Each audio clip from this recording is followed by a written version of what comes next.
Well, isn't that a shame that I just did all that talking and you guys were not even able to hear me? So let's start this over again, everybody. Welcome in to the 2022 EmpowHER Lunch and Learn. We are so happy that you are here and able to join us. We have an incredible group of women that are going to talk about their experiences in law enforcement. But before we get to that, I want to go over a brief history of Women's History Month and why it's so important that we continue to do events like this. If you don't know me, my name is Michaela McGee. I'm a sports anchor and news reporter at Fox 2 News right here in St. Louis. I'm going to be taking you through this journey today, so let's get right into it. So Women's History Month had its origins as a national celebration in 1981 when Congress passed Public Law 9728, which authorized and requested the president to proclaim the week beginning March 7th, 1982, as Women's History Week. Throughout the next 5 years, Congress continued to pass joint resolutions designating a week in March as Women's History Week.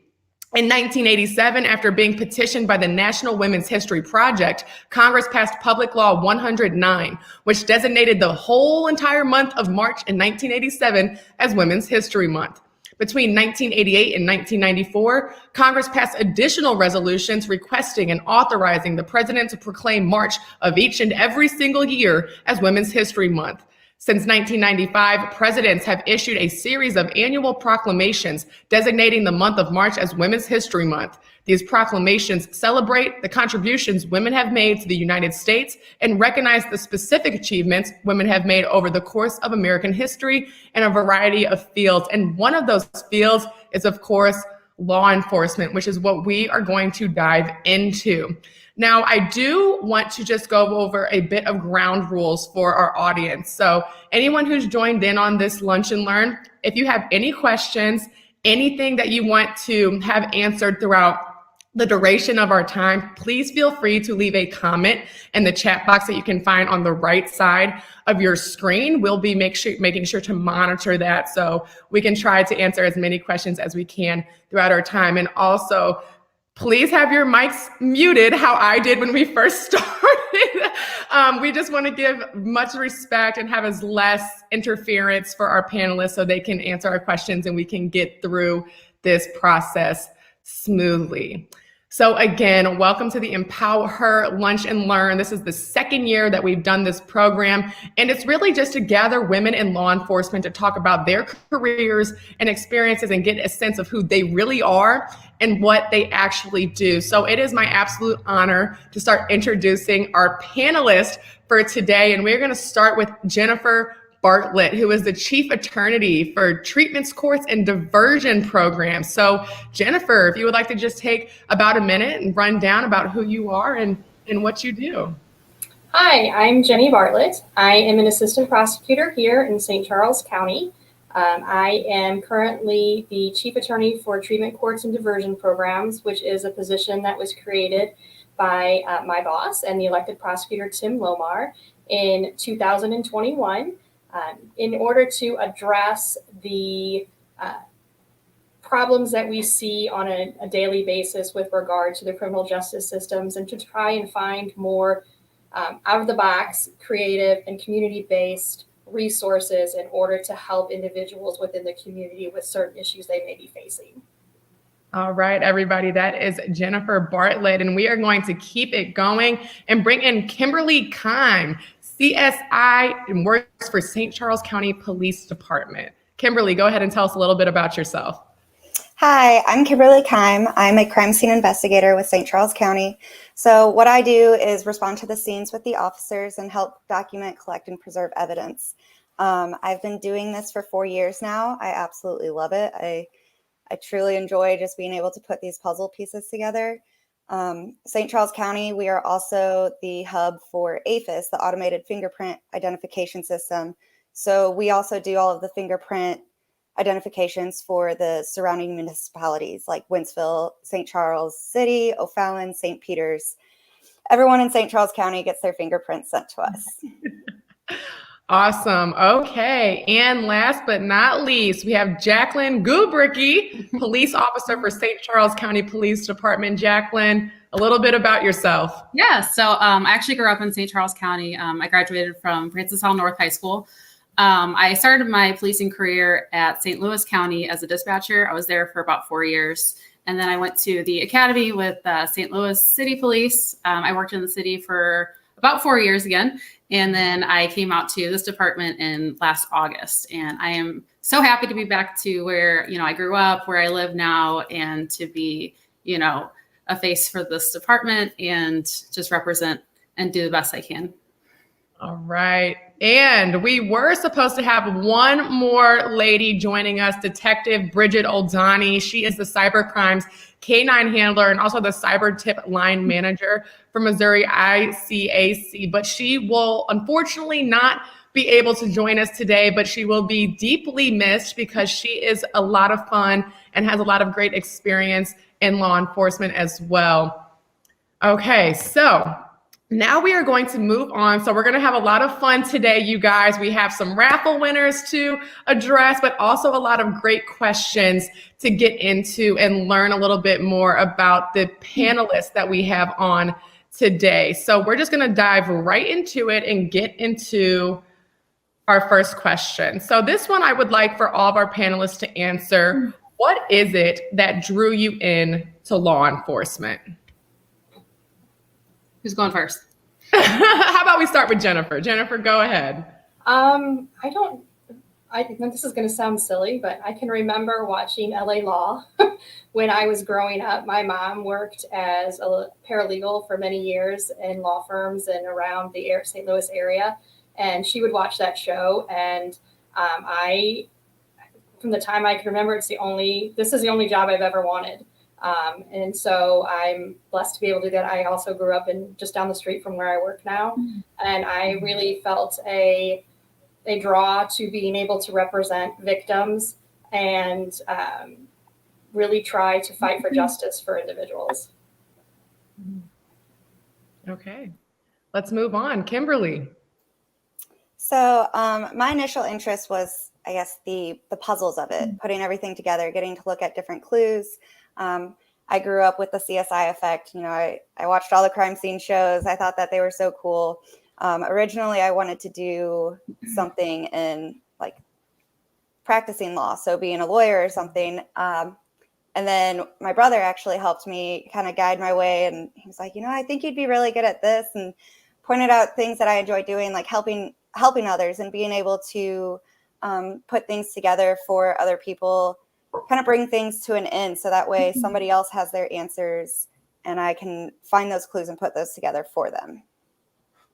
Nice. All right. Last but not least, Jacqueline. So I was interested in it a little bit in college. I actually just got my degree in psychology. So I thought I would do like more of the counseling role. And I started right out of college. I went to St. Louis County for dispatching and I really enjoyed it. I just kind of doubted that I could be a police officer. Honestly, it was a lot of work. It's a lot of trauma. It's a lot. So I actually quit that job and went into more of a counseling role like I thought I would originally do. And then Officer Blake Snyder was killed. And that just really got to me. It made me, have a really deep conversation with myself. Like this is drawing you for a reason. There's a reason that you need to do this. And that just made me be like, you know what, there's enough of the excuses. I need to just do it and see what happens. And I already lived in the city. So it kind of worked out that I would go to the academy there, and my life kind of fell in line after that. I mean, I met my husband in the academy. We started a family. We're happy out here. So it was definitely meant to be. And Jacqueline, you just touched base on it that, especially in policing, you see a lot. There's a lot of emotions and stuff to deal with. Kind of talk about what you feel is the hardest aspect of policing. Probably that, honestly, dealing with the things that we see emotionally, especially as women. We are emotional creatures. We're more open about it. I don't hide it. You have to know your boundaries and your weaknesses, and we all have them. We're all humans, like my biggest, weakness is anything with infants and kids. It just tugs at my heartstrings. I'm a mom. And a lot of it is just so preventable. So that I know is a weakness of mine, and I have to recognize that. And I just think you have to talk about it. You can't just push this stuff down. It's going to come back. to bite you one way or the other. And, getting help is not a weakness. It's, if anything, it's a strength to be able to reach out and, tell people I'm having issues. I need to talk to somebody about this. And there's so many resources we have now that, work won't even know about if you do reach out. And, getting help is just not a weakness. I wish more people would utilize those that we have. And Kimberly, I'm going to come back to you. You say that you absolutely love your job doing crime scene investigation, but is this what you always saw yourself doing?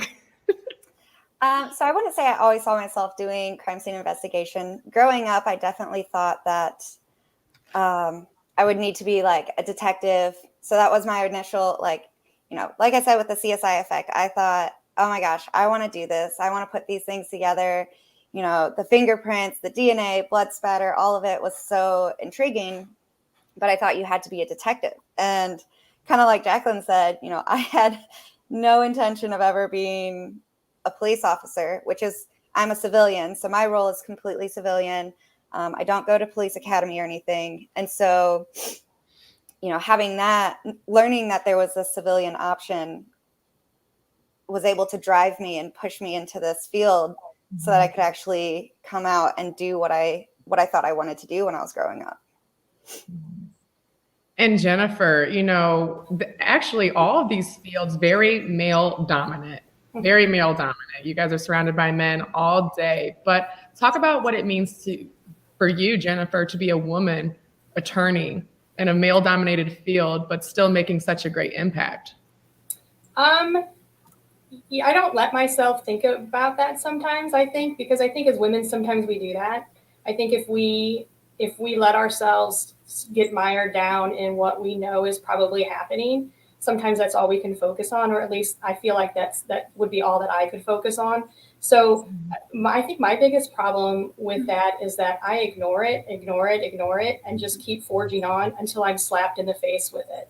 I have a distinct memory from a time that another female prosecutor and I were trying a kid sex case. And it was a older male judge and an older male defense attorney. We were back in chambers arguing about an objection to evidence. And I was clearly right. There was no doubt about it. And I later looked at my co-counsel afterwards and said, I have never felt more like people looking at me like, what do these two broads think they're doing? That's literally what I said to her. Like, who do these broads think they are? We've been doing this for so long and we know better than they do. And they were absolutely wrong. There's been times that I know that I have been absolutely right on a point of law. And to be honest, there's nothing better than when the appellate court comes back and affirms everything that I said was right. And so I think it is hard. And I think that even harder is if we point it out, well, then it makes it sometimes even worse. Like we're expected to know that the bias exists, but go on like it doesn't, and just be happy that we have a place. That's how I feel sometimes. Yeah. And I would like to direct this question to all the panelists, because I feel like everyone has their own experiences, especially whatever field within law enforcement you choose to pursue. But what would you say is the biggest challenge women face in law enforcement today? And Kim, if you want to start us off. Yeah, so I guess the biggest challenge would be the fact that we are emotional creatures, and sometimes that's looked at as a weakness. So others might see us like, oh, the female officers or investigators, lawyers, whatever, might have too much emotional connection, especially something like children. And I really think that that's one of our strengths, is being able to have that emotion to help us move forward and truly look at the facts and help these people who are in a time of need. Victims need someone that can be there to care about them at the same time as trying to find justice for them. So just because we're emotional, it doesn't necessarily mean, we have emotions. Yes, we all try to keep them bottled in. I think that goes for women everywhere. You try to hold in your emotions and do the best you can, but sometimes you have to let your true self show. And I truly think it's a strength for us that we can have that side and not view it as weakness amongst each other. Jacqueline, you want to follow up? Yeah, sure. you touched on it too. Just, being in a male dominated career can be hard sometimes. They don't understand exactly what we go through. With a family, for example, I'm the wife and I'm the mom and I'm the one that, does the childcare, and a lot of that stuff falls on me. And these guys have, their wives at home that deal with that. And I'm like, but I'm the wife. I have to deal with this. And, it's hard as an officer too. If you want to have a family, you have to be pregnant and you go on light duty for about 9 months.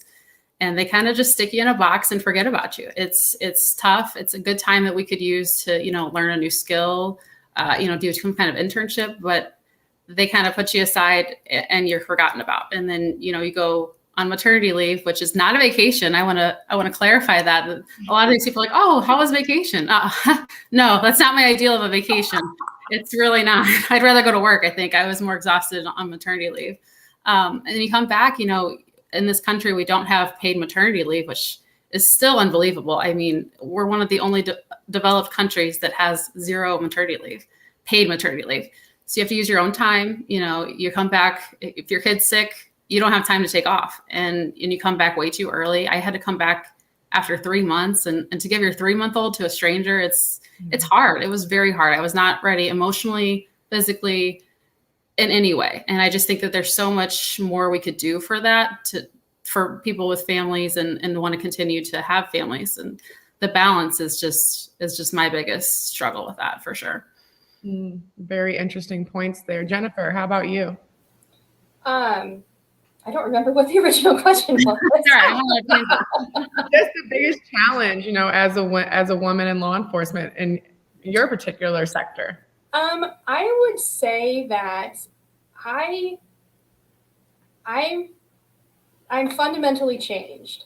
Like, that is one thing that I did not expect necessarily, or think about coming into my profession.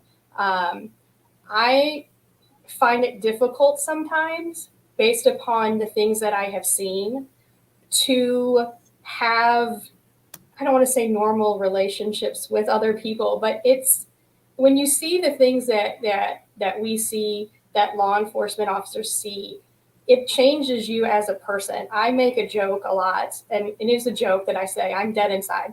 I mean, because you see so many terrible, terrible things. You see the worst of what humanity has to offer frequently, consistently.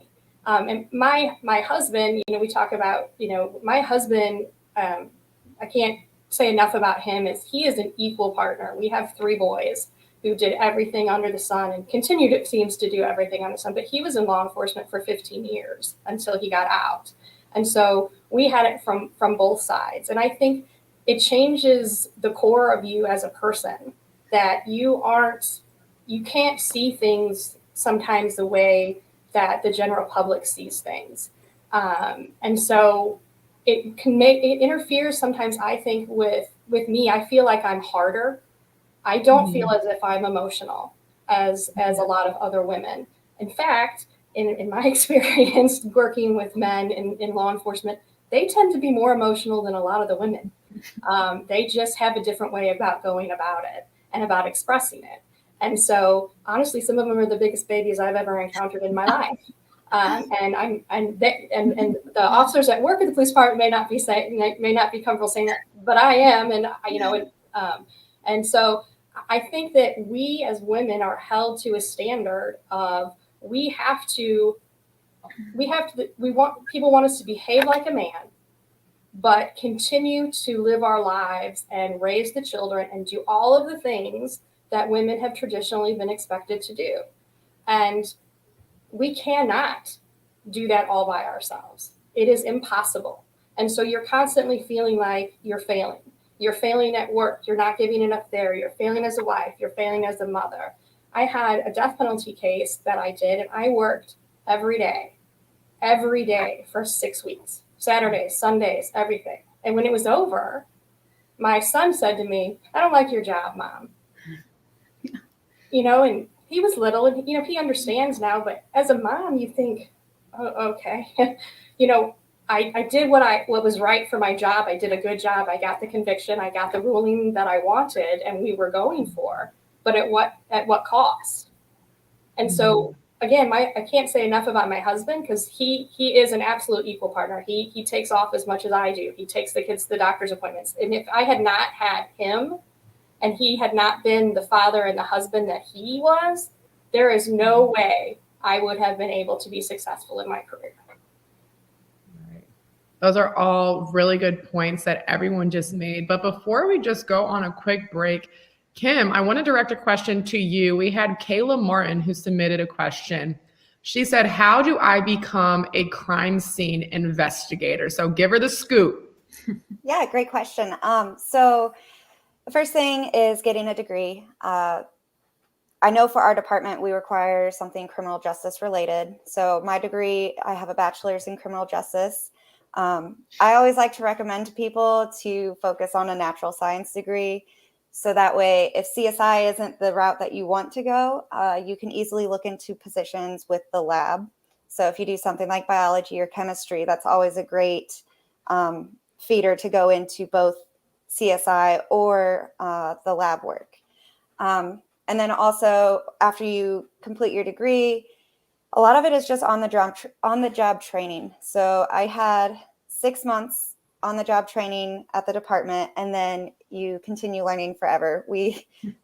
CSI is constantly moving forward, having new technologies. So we are constantly looking for new education that we can do. You learn that you love learning.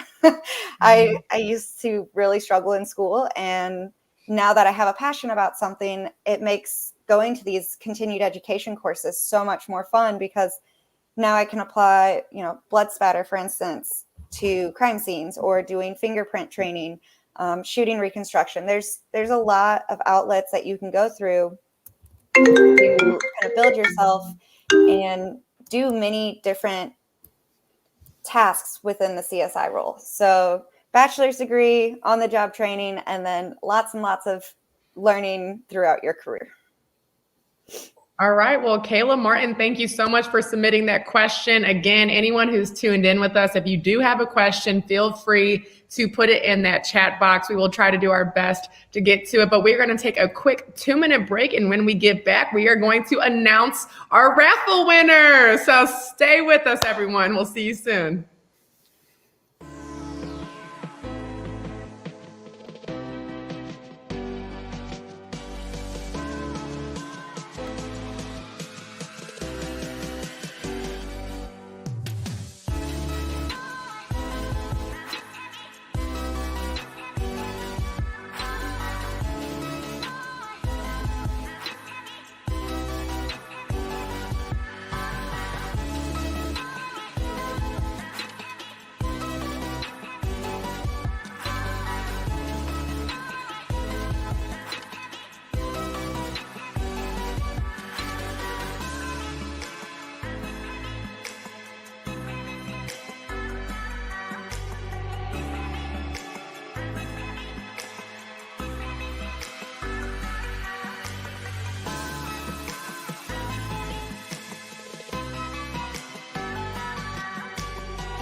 Hello and welcome back to our EmpowHER Lunch and Learn 2022. I'm Michaela McGee. I'm your moderator throughout this entire virtual event. I want to welcome to our show Chief Frizz. He's joining us, and also our amazing panelists who we've had. But Chief Frizz, go ahead. It's Women's History Month. Talk about the significance of the women who are on your force.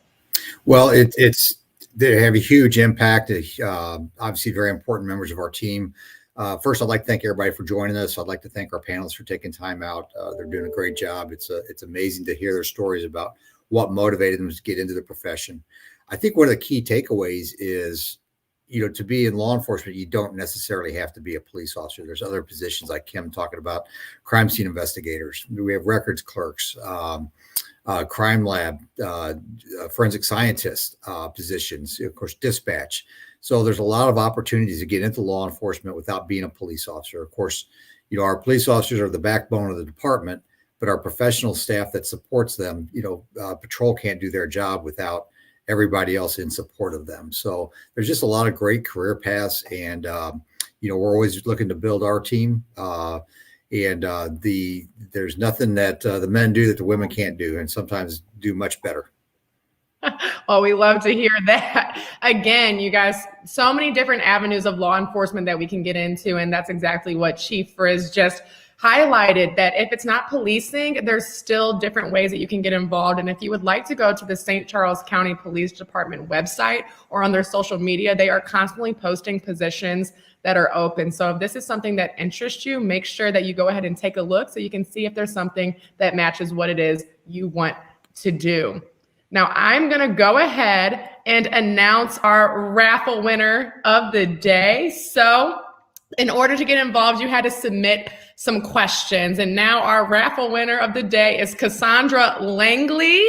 Congratulations to you if you are on here with us, which I hope you are. You are our raffle winner. We will have our team reaching out to you, most definitely.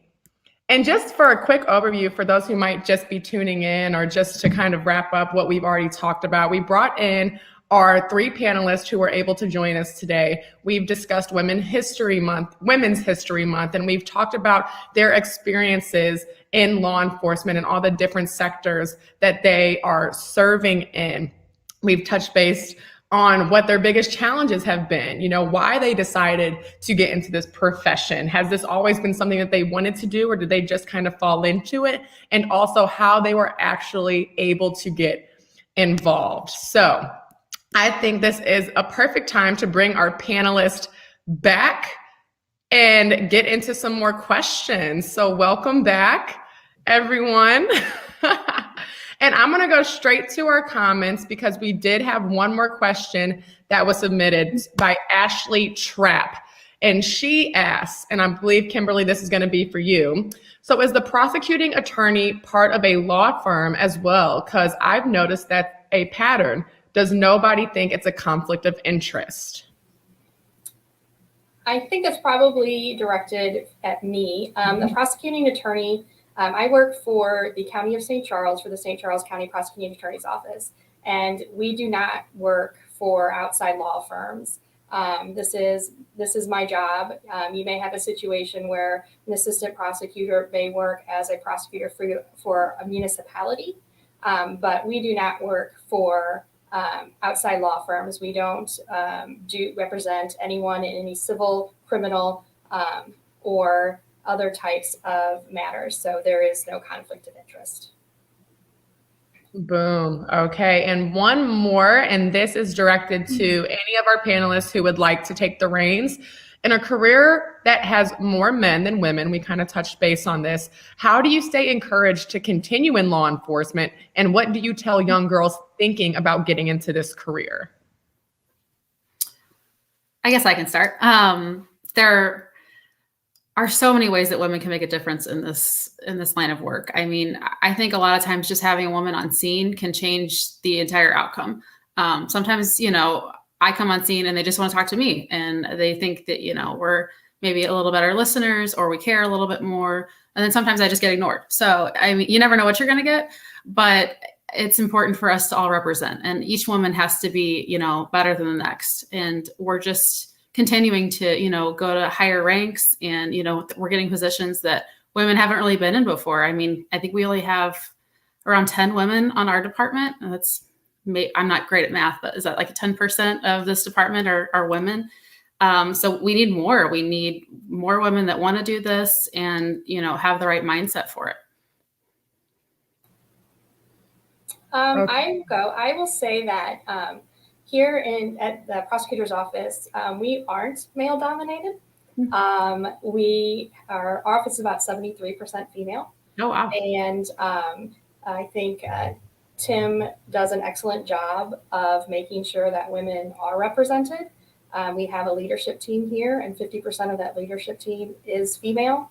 And he is, in my experience, always interested and values my opinion and seeks opinion from everyone. And I think that's what I would tell young women who are looking to get into law enforcement, looking to get into prosecution, or really any profession that is male dominated, is that until we begin to continue to break those barriers, it won't change. So don't let that discourage you in any way, shape, or form. And one of my role models is Ruth Bader Ginsburg, and her quote is one of my favorites, which is, "Women belong anywhere where decisions are being made." And if we don't fight for our place at the table at every level, then our voices will not be heard. So continue on. I think to add to that, just for the women that are already in law enforcement, I think it's really important, or, law professions everywhere. It's really important that you build each other up too. It's not a competition between each other. We're all in a male dominated field. So let's work together and bring our voices up and be able to comfort each other. So we're not feeling that we're competing with the men and the other women alongside of us. We're all in this together, and it's an important thing to have a team and a network like that. Mm-hmm. Again, if you are watching and any of these positions interest you, please feel free to visit sccmo.org for position openings. But again, we're going to keep it going. In this field, safety is a main factor. And I can even say that, Jennifer, for you being in a courtroom, there might be some wildness that goes on, who knows? But how do you guys feel safety-wise in your field? I probably have the most experience with that. It comes down to your training, and your basic instincts. You have to follow your gut. You have to be confident that you know what you're doing. You can't rely on, anybody else being there, especially in the county. We're really spread out. Your assist may be 20 minutes away. You have to know that you can handle what you need to handle and do it as safe as possible. As long as you're going home at night, you can figure it out. I've had some defendants that I have prosecuted that have concerned me. I have had somebody that I was trying for murdering his wife go berserk in the courtroom when I was questioning a witness behind me. But the bailiffs were pretty quick. They got him tackled and tased and within short order. But I'll be honest, that's probably what I kind of am a baby about. I don't carry concealed, even though I'm a pretty good shot, because I do fear I probably would shoot before asking questions. And therefore, I don't carry a gun. I am, however, been drilled into my head about being aware of my surroundings. I try to walk out with people at night. But to be honest, I don't think that's from my profession. I think that's probably from just being a woman. And I mean, we think we as women, we have to think about those things, getting on an elevator, who's getting on the elevator with us, where are they getting off? Do I have my keys out? What can I use as a weapon? Those types of things that, unfortunately, those are the things that we probably have all grown up and have instilled in our head, regardless of what profession that we're in, and is unique to being a female a lot of times.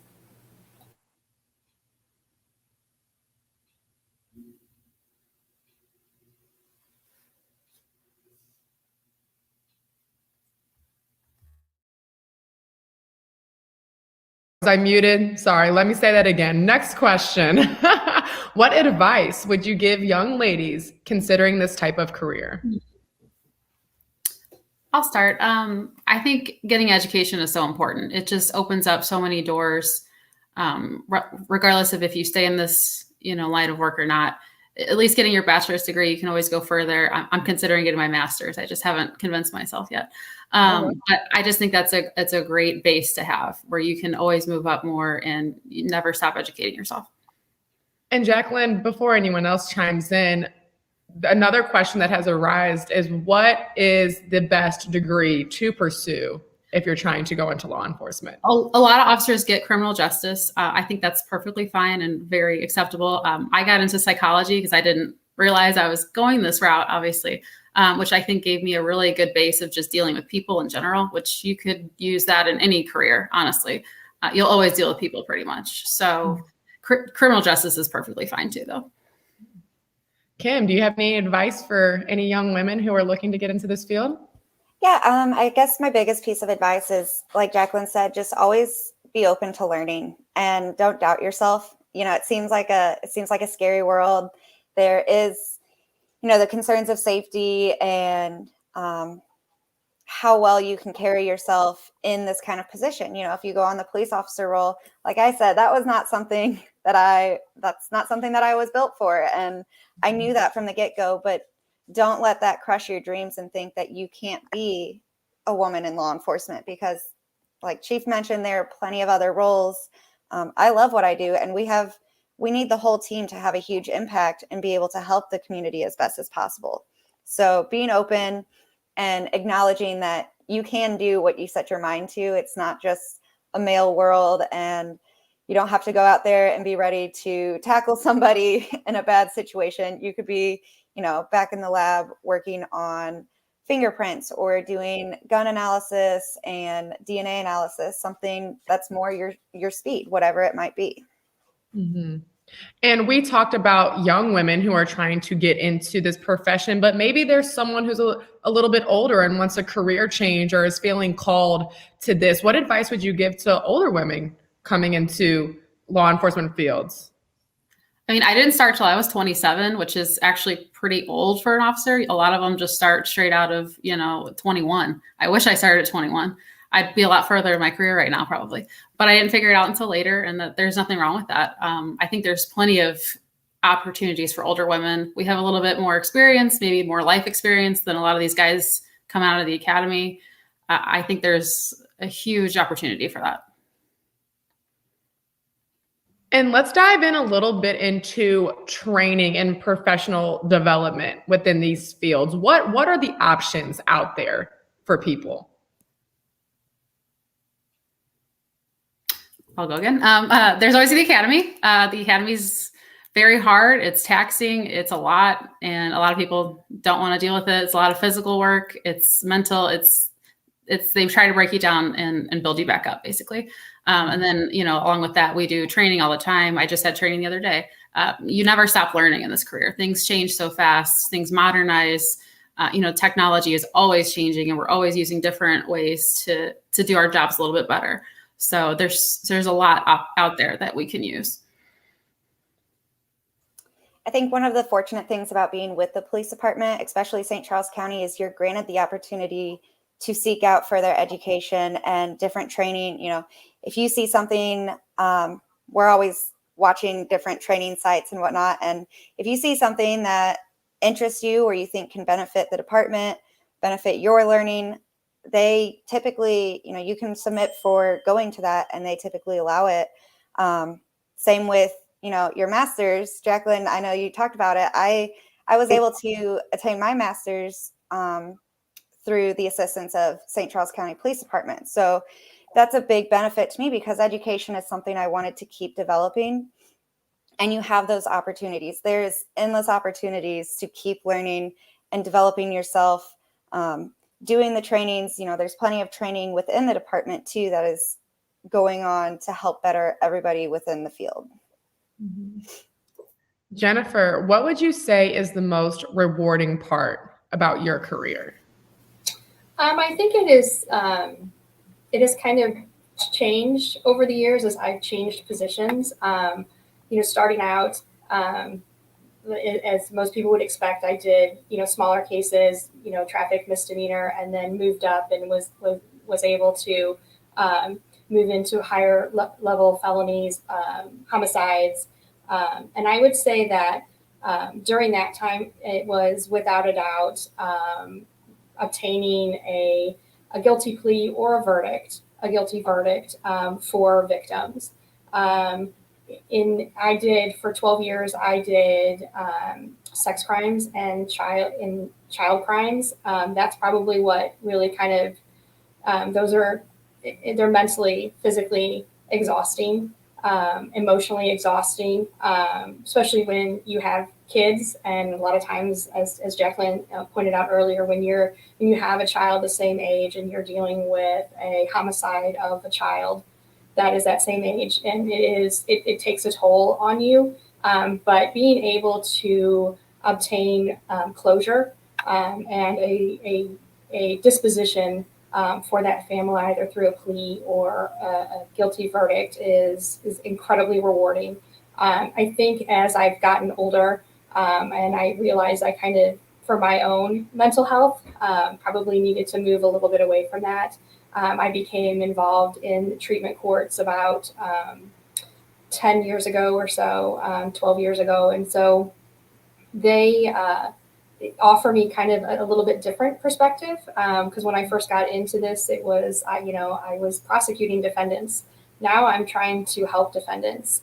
So my mindset has shifted a little. And to me, at this point, it is seeing people who have gone through one of our treatment court programs and was successful, and they continue to be successful. There's times that they've come back and worked with our program, and to see them 5, 10, 15 years later, having a profession and raising a family and completely separate and a changed person is what I find the most rewarding now. Well, ladies, working in the criminal justice system at any level, it comes with a lot of pressure. How would you say that you handle the pressures of this job? And Jacqueline, we can start with you. Yeah, there's a ton of pressure all the time, especially, I just came here from the city, so I'm still pretty new. I've been a police officer for a long time, but when you start a new department, you're back on probation, nobody knows you, you have to make your own representation. So I don't know how I exactly deal with it. I think I just kind of do what I do. I try to keep a good attitude. I try to be friendly. I've made a lot of friends already. And talking. My husband's a police officer also, so that's very helpful. We can just kind of bounce ideas across from each other, and he's been really great with that. So yeah, I don't know if I have a good answer for pressure. I just try to do the best I can. Jennifer, you want to follow up? I think it over time, since I've been at this for 23 years, I think over time I am able to, while I love my work, I don't live to work. I work to live. And so I think in my younger days, that wasn't the case. I think perspective has helped me. And so while I give 100% to my job, when I leave here for the day, I leave it here. And it took a long time for me to be able to do that, but that's kind of how I deal with that. And I try very hard to leave work at work. I'm not always 100% successful, but I think I've done a pretty good job over the years of getting to being able to do that. And I think that's important. It's important for me and important for my family. Kim, how do you handle the pressures? So, like Jenny mentioned, you do have to leave it at work. I am still trying to learn and figure that out. A lot of time I do catch myself at home. My husband is also an officer as well. So I'll, sit here and bounce ideas off of him, or, if XYZ happened, why did it happen this way? And so I get myself kind of tied up in this pressure. My biggest recommendation that helps me is having a hobby. So I have a horse.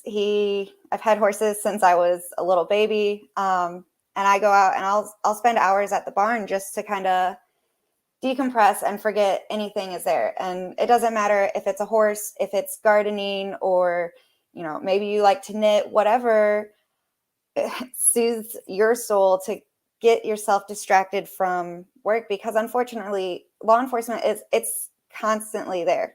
There's always, it doesn't matter if you're on duty or off duty, there is some sort of crime happening, and you can get sucked into it really easily, especially with social media. You pull up your Facebook and you see news article after news article of shooting, car theft, whatever it might be, and you have to really intentionally separate your home life from work. Otherwise, you can drown from those pressures sometimes and not be able to get out of that funk if you don't have some sort of release. And Jacqueline, we have a question directed to you from Michelle Bick. And she goes, do you feel the academy is any harder on women than the men? Like to be physically stronger, faster, or tougher mentally? It was said women are a little softer and in our feelings a little more. Yes, I definitely think the academy can be harder on women. When I went to the city academy, all of the physical requirements were the exact same as men. We couldn't do female push-ups. They all had to be right in line with men. I like that and I hated it at the same time. It got me in the best shape of my life for sure. But we're not made the same. Biologically, we are not the same. We offer completely different, tools and positive attributes that aren't always physical. I think we need to be, ready to fight anybody if we have to, God forbid, ready to handle the things that we need to handle. But yes, that was definitely harder on all the women for sure. Well, ladies, if we could do a quick round, I want to end with a final question. And on a very positive note, what has been your best experience or memory in your line of work? Jennifer, go ahead and start us off. I don't know if I would say, I wouldn't probably characterize it or best or most positive, but I would say, at least for me, in the places that I've worked in my career, I have had the opportunity to work on some of Missouri's and this region's most famous cases, including when baby Abby was kidnapped down in Franklin County, when Sean Hornbeck was recovered along with the other victim in Franklin County. I was working there at the time and worked on those cases. And then since I've been here, we've had the Pam Hupp case. And so to me, when I look back on my career, it is going to be the fact that I was able to be a part of some of the interesting stories that have happened in this region. So that's probably it for me. All right, Kim, keep it positive.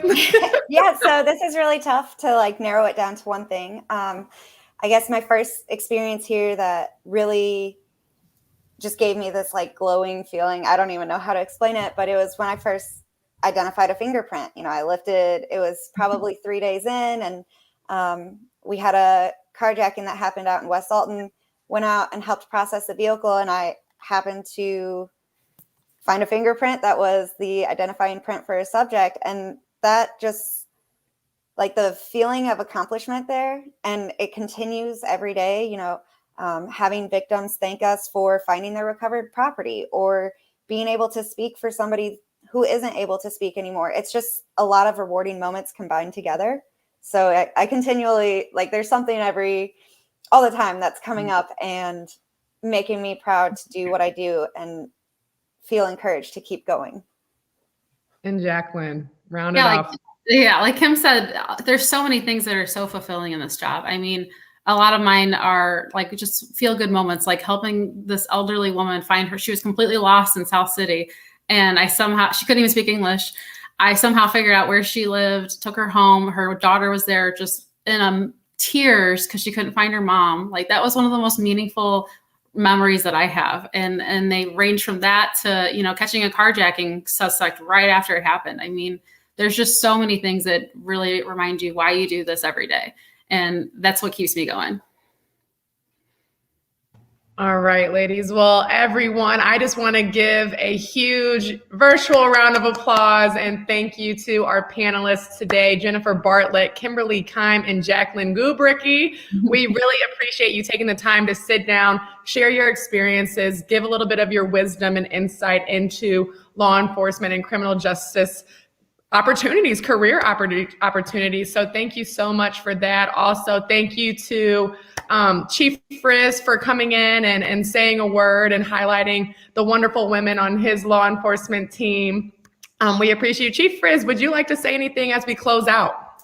No, thanks to everybody. They did a great job. I learned a lot, but it truly is a team effort. One component can't do their job without the other. All the way into the prosecutor's office, we can't do what we do without support of the prosecutor's office. So we get a lot of guidance, and it really is teamwork. And anybody interested in getting into this profession, there's ways to look at it or learn about it. Get online, look at our social media. Our human resources always advertises job openings. If you don't want to join the team, but you want to learn more about it, we have Citizens Police Academy in the fall. So there's a lot of different ways to be involved in law enforcement without actually getting into law enforcement. But there's so many great career opportunities in our profession.